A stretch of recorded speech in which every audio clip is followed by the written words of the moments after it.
to Metro Talk. I'm Kent Sheffield. Thanks for being with us. Pat Gowan, one of the editors of the Post-Dispatch, is here. Welcome, Pat. I can't. And Jim Schrader, the publisher of the Telegraph, is alongside. Welcome, Jim. Hi, guys. Jim, lawmakers returned to Springfield last week. They went to discuss pensions.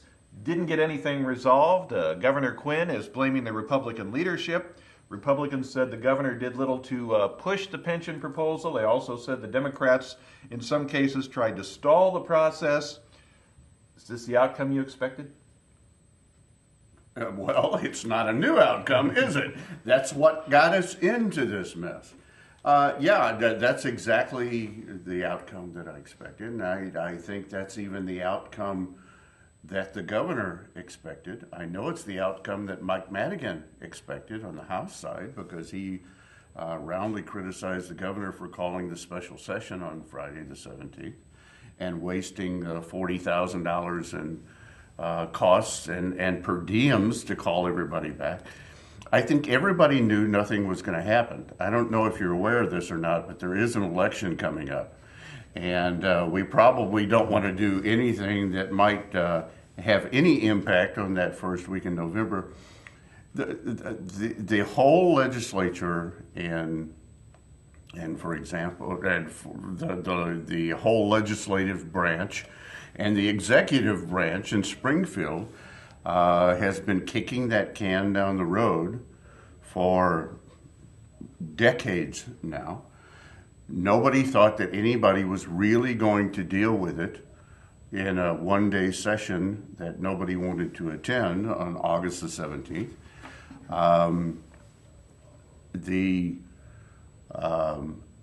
I think it was the Democratic side called for, well, what if we just deal with the pensions for elected officials, for the legislature itself? The Republicans called that a stunt, and they weren't going to deal with that side. So what we did was the taxpayers got fleeced for $40,000 worth of per diems. Nothing happened. The Belleville News Democrat, which is the only daily not represented in this triumvirate here, had a picture of one of the legislators just kind of sitting in his chair staring at the ceiling. I hope it was during a break and not necessarily during the session itself. But nobody expected anything to come out of that special session. It was a political stunt, I believe, on Governor Quinn's part to call everybody back for that session. Nobody thought that anything meaningful was going to come out of that day's proceedings, and that's exactly what we got. Pat, no action taken in Springfield last week on the pensions. Any surprises there? Is that what you expected? No, there's absolutely no will on the part of anybody who matters in that. They want to take whatever action they take as far in advance of the next election as possible. The next election is 10 or 11 weeks out. They don't want to take it now, so they will wait until next year. Now, Quinn isn't running for re-election this year, so from Quinn's point of view, the earlier the better, and the earlier could be right now. It's better for him than next year, but for them, next year is better than right now. So nothing is going to happen until after the election. The big question is whether anything will happen then, but to expect something sooner is folly. I think they had to come back in session to consider the expulsion of a member anyway, and I think Quinn piggybacked this on there, so we'd give him another opportunity, another way to say the legislature's dropping the ball, I'm trying to move them along, and they don't move. So in the tension between the governor and the General Assembly, he can use that somewhat effectively, I guess, but no one, including the governor, could possibly have expected that anything's going to happen. But and I agree with everything that Pat said, except that if Speaker of the House Madigan had called people back to deal with the expulsion of a member, then the per diems are canceled out. The state doesn't have to pay those. The fact that the governor called them back was a political stunt, I believe, and a waste of taxpayer money. Now, the governor has also said that the state faces a reduction in its bond rating if something's not done soon with the pensions. That didn't seem to be a factor. I don't think that anybody cares particularly. The state's debt is already the laughing stock of the United States. We have the worst debt per capita of any state in the United States right now. I think in real dollars, the deficit in California actually exceeds that debt of Illinois. But on a per capita basis, we're number one. I don't think the fact that the state is $80 billion in debt just on the pension side particularly has any bearing for the people that are elected right now and are planning on running for re-election soon. What do they care? It's somebody else's problem, and they really have no mindset, it appears, to deal with the problem other than the possibility of shifting it to another taxing district. And that specifically is the teachers' retirement system, where there seems to be a groundswell in Springfield of, well, we'll take that off of state taxes and move it to local taxes, but it doesn't cancel out the debt. It just sends it to another taxing body. Pat, does the issue about the potential downgrading of the state's bonds make a difference? Governor Quinn has mentioned it, but it didn't seem to be a factor. At this point in an election year, the office holder says, my life does not go on past early November unless I get reelected. My political life is gone. I can't do anybody any good if I don't get reelected, so I'm going to lay low until then, and I don't think there is any impetus is going to make the General Assembly move until after that election, and the question being what comes after that. The bond rating is an issue, but I think, too, these people are looking at the gargantuan size of what they face, and it's breathtaking. And as an elected official, are you going to campaign on, and I'm talking about campaigning 2 years hence, are you going to campaign on, I put a dent in the deficit, I raised your taxes, and I put a dent in the pension underfunding. It isn't an issue that gives you very much political traction. So I don't think there's going to be great will to deal with this at any point, but absolutely not until the election. We need to take a break. We have more Metro Talk after this.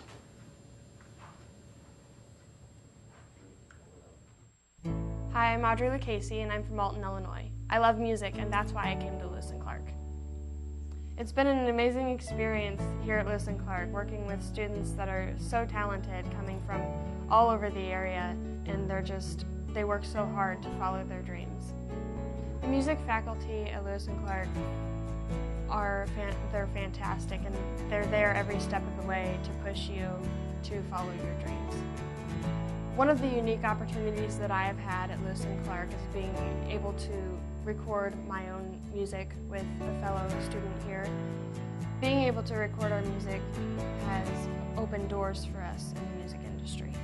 My long-term goal is to finish here at Lewis & Clark and then to transfer to a four-year school and finish my degree in music performance. I would recommend Lewis & Clark to another student because it is definitely a great place to get started and it can open so many doors for you.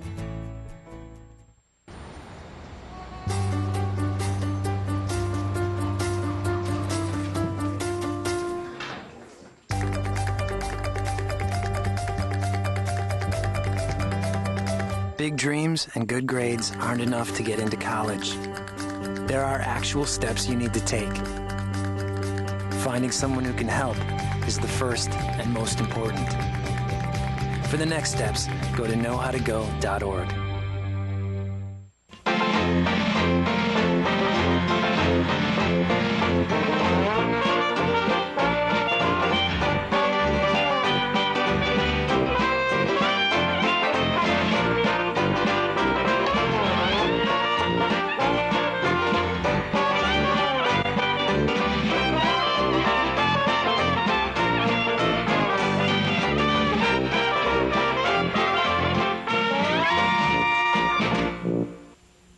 This is Metro Talk. I'm Kent Sheffield. Jim Schrader and Pat Gowan are alongside. Pat, you referred earlier to the fact that lawmakers went back to Springfield last week as a result of a problem with one of the state representatives, and the members voted 100-6 to expel Representative Derek Smith for allegedly taking a bribe.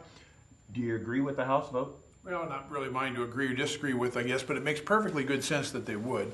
Smith faces federal charges of bribery, got caught in a sting, allegedly trying to sell the influence of his office to get a grant for a non-existent daycare. I say non-existent, that was part of the sting.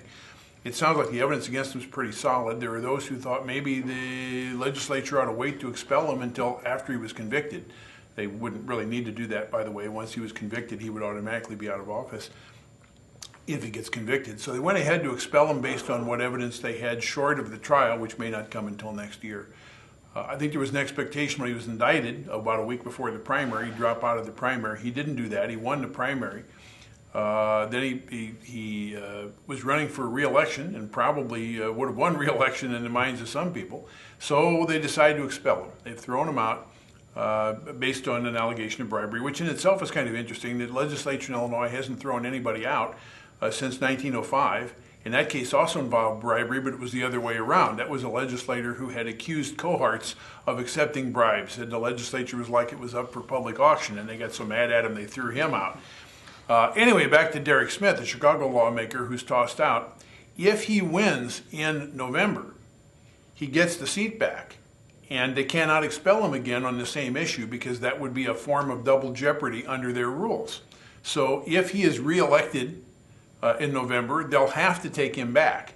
And then he can serve until they A, find some other reason to expel him, or B, he gets convicted in federal court if he does get convicted. So they've thrown him out, but they may not have seen the last of Derek Smith.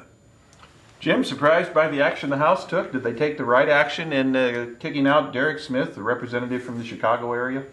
Well, as we have shown with former Governor Blagojevich being removed from office prior to a conviction of anything, it doesn't take a conviction necessarily for the body to move to remove someone. I think in the case of Derek Smith, as Pat points out, I think the evidence apparently is pretty rock solid here, but one can never know how it's going to be presented in court and whether or not he will be convicted. In the case that Pat points out in 1905, that gentleman was reelected, thank you very much, and served out his term. We're not condoning gambling on this program, but I'll bet you $1 that Representative Smith is reelected. That's my guess. And as Pat points out, unless he is convicted, then they're going to have to find some other reason to remove him, or he's going to serve out his term. This state is not known for having real long memories just because somebody has been accused of a crime, or in some cases convicted of crimes, being necessarily a mean or necessarily a reason for somebody not to be re-elected. In this country, we certainly have had lots of legislators over the years that have been accused of something, in some cases have been convicted of something, but come back later on and can be reelected. My guess is apparently Derek Smith was elected pretty handily in the past. My guess is that many of the voters in his district will just kind of look at this as, well, that's the way business is done in Springfield. My suspicion is he will be reelected in November. Then we'll let his case wind through court and see whether or not he's convicted of a felony, in which case he then could be removed from the House again. The House acted within its policies, within its guidelines and rules, but should it be expelling members before they've had their trial? Well, I think they should expel the whole bunch and start over, but that's just my wishful thinking. There'd be nobody to vote for that expulsion if they're all gone. That's right. If they're all gone, we just wipe the slate clean and start over. They'd all be back in November. That's right. Which exactly goes to my point. I think, unfortunately, in a state that can turn out well less than 40% for any type of election, of 40% of registered voters, not just of those that potentially could be registered, well less than 40% of registered voters turn out anytime there's an election. Apparently the case is pretty rock solid on Derek Smith. On advice of his attorney, he did not attend the proceedings on Friday, which in many people's minds is almost an admission of guilt. It's not, but it's an admission of guilt because his attorneys told him to stay away. I think that it's probably pretty rock solid, and the legislature is hoping that by his removal now, that would wake some of the voters up in his district. But I'll stand by my dollar that says I think he'll be reelected in November. Pat, should the House be taking action before a trial is held to determine Smith's guilt or non-guilt? Because there's a process by which they can do this. Otherwise, why have that process at all? Why not just let anybody stay in office until he gets convicted of a crime, if that were the standard? The standards are different. And he did have a chance to represent himself, and he chose not to. My strong guess is that he realizes that if he the worst that could happen by not speaking is they would throw him out until the next election. The worst that could happen if he did speak was that he might somehow incriminate himself in a way that could be used at trial. So I think he chose well. But sure, and there are offenses that you can commit as a legislator that don't rise to crime, that can get you reprimanded or censured or I guess even thrown out of the chamber, although as we see that doesn't happen very often. I don't think Mr. Comerford, the fellow who was expelled in 1905, was ever accused of any crime. He just committed the internally blasphemous act of accusing his colleagues of being on the take. Yeah, it's only happened twice since 1818. And if you look at the history of this state and some of the accusations that have been leveled in this state, the fact that it's only happened twice, it's certainly the exception and not the rule in Springfield. We've got more Metro Talk right after this.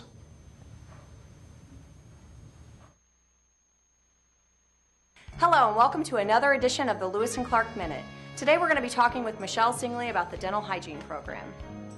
Dental hygiene students learn a variety of treatment skills when they're enrolled in the program at Lewis and Clark. For example, students learn to take a thorough medical history, to perform a head and neck assessment, including an oral cancer screening, and to assess the gum tissue, teeth, and bone of their patients. The students also take dental x-rays, perform dental cleanings, place dental sealants to prevent cavities, and treat the patient's teeth with fluoride or fluoride varnish. Dental hygiene students also teach others to take good care of their teeth with oral hygiene aids such as brush and floss. Our Gina the giraffe puppet is one of the students' favorites. We take her out to the schools to teach the kids good oral habits. For more information about the dental hygiene program, call us at 468-4413 and you can meet Gina. This has been your Lewis and Clark Minute.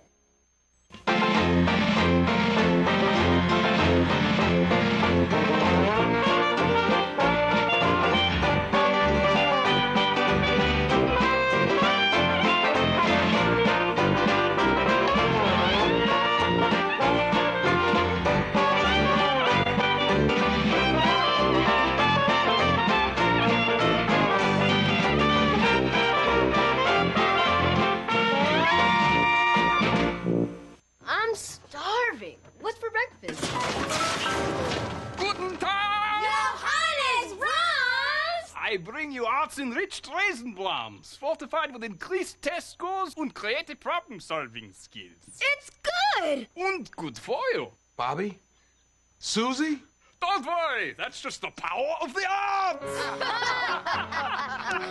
Feed your kids the arts. For 10 simple ways to learn how, visit AmericansForTheArts.org. You're watching Metro Talk. I'm Kent Sheffield, along with Jim Schrader and Pat Gowan. Jim, Missouri Senate candidate Todd Akin made some comments this week. I should preface this by saying we're taping on Tuesday the 21st. He made some comments regarding rape. They've got him in hot water. The question now is he going to stay in the race? Is he going to drop out? If he stays, can he be a viable candidate, or is it going to be a good day for Claire McCaskill because he stays?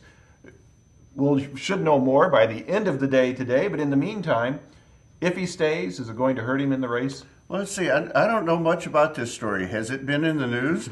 I'll send you a clipping. Yeah, I mean, you want to talk about somebody going about knee deep with his foot in his mouth.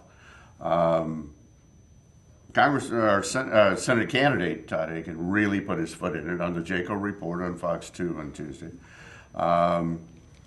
He basically committed several faux pas, and as we know, we tape this live, and people have asked me about that. Do we go back and edit, and all they have to do is watch the program? And no, we don't go back and edit. But I think take us all week. That's right. But the fact he's on live television and kind of engaged his mouth before he engaged his brain, he really came off stupid. First of all, he used the term legitimate rape, and I think what he meant to say was there are times that a man is accused of rape, and it may not necessarily have been a forcible action by somebody you did or did not know. I mean, all kinds of things. But he didn't go into any definition or any explanation there. And then went on to say that a woman's body can shut down that process. Basically, the case was that a woman could not be impregnated because there was no love making, that it was a forcible act, a violent act, as we all know rape is. Now he's trying to do damage control by coming back and saying that he misspoke. I think he would have been a lot better to say, I said something stupid and, off the cuff in the heat of the moment, and it was a dumb thing to say, and I'm really sorry. He's trying to do damage control. We are taping at, it's now 1 o'clock on Tuesday as we tape this. He has until 5 o'clock this afternoon to step aside and simply remove his name from the ballot. In that case, the Republican Party could name a successor to go on that ballot. If he misses the 5 o'clock today deadline, then it goes into a procedure that he could step down later, but then his camp would bear the brunt of having to reprint ballots, and I don't think anybody wants to do that, but that's certainly a possibility. I've heard several comments and counter comments from the McCaskill campaign, who is his opponent in this race. First of all, on Sunday, I think she was saying he just said something stupid and he misspoke.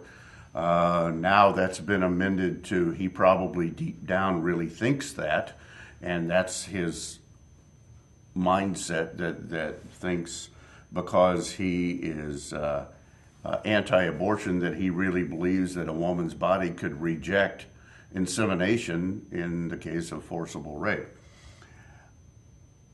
I think that there is a certain base of his supporters that will vote for him anyway if he remains on the ballot, that a certain base will just go ahead and say, okay, he said something stupid, and they are so anti-McCaskill or anti-Democratic Party that they will vote for him anyway.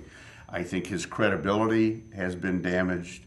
I think I would just fall on the mercy of the voters and say I said something absolutely stupid in the heat of the moment. I wasn't thinking, and please forgive me, but the term misspoke, which is very popular in election circles anymore. Anytime a presidential candidate misspeaks, or a vice presidential candidate, or a congressional candidate says something stupid, it's stupid that they misspoke. I think he'd be better off just admitting that it was a stupid gaffe and say, I'm sorry, and I don't really believe that. Pat, today's Tuesday the 21st. We should know later today whether or not Todd Akin is staying in the Missouri Senate race. The bottom line is, if he does, is he going to be a viable candidate?